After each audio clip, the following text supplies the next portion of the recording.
J'avais déjà eu affaire à beaucoup de menteurs, mais aucun qui ment autant que Google. Mon intention n'est pas de discréditer le moteur de recherche, mais je souhaiterais attirer l'attention sur ses inexactitudes les plus énervantes.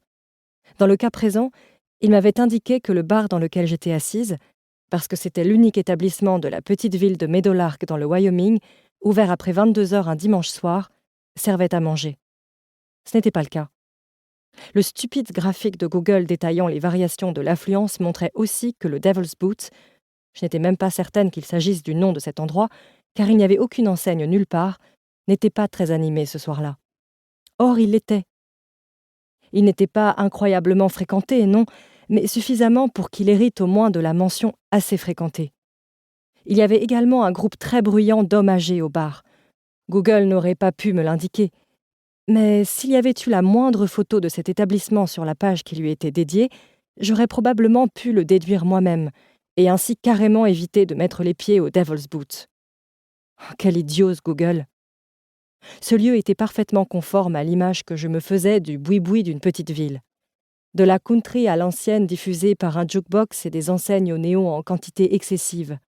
Un lieu où stagnait une odeur de cigarette, avec un sol sur lequel, par endroits, mes Doc Martens restaient collés. Je ne suis pas quelqu'un de snob. Je n'ai rien contre un bon bouge. Seulement, je ne m'étais pas attendue à me retrouver dans l'un d'eux, ce soir-là en tout cas.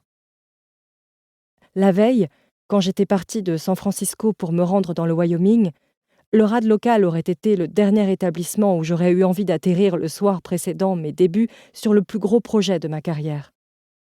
Mais j'avais faim, et comme le motel, petit mais étrangement pittoresque où je séjournais pour la nuit n'était pas doté du meilleur Wi-Fi qui soit, je l'avais quitté dans l'espoir de trouver de quoi me sustenter et un accès à Internet, pour n'obtenir finalement qu'une seule de ces deux choses. Quel genre de bar ne proposait rien à manger tout en offrant une bonne connexion Wi-Fi ? Pour continuer à écouter ce livre audio gratuitement, cliquez sur le lien dans la description et vous pourrez l'écouter en entier sans frais grâce à l'essai de 30 jours d'Audible.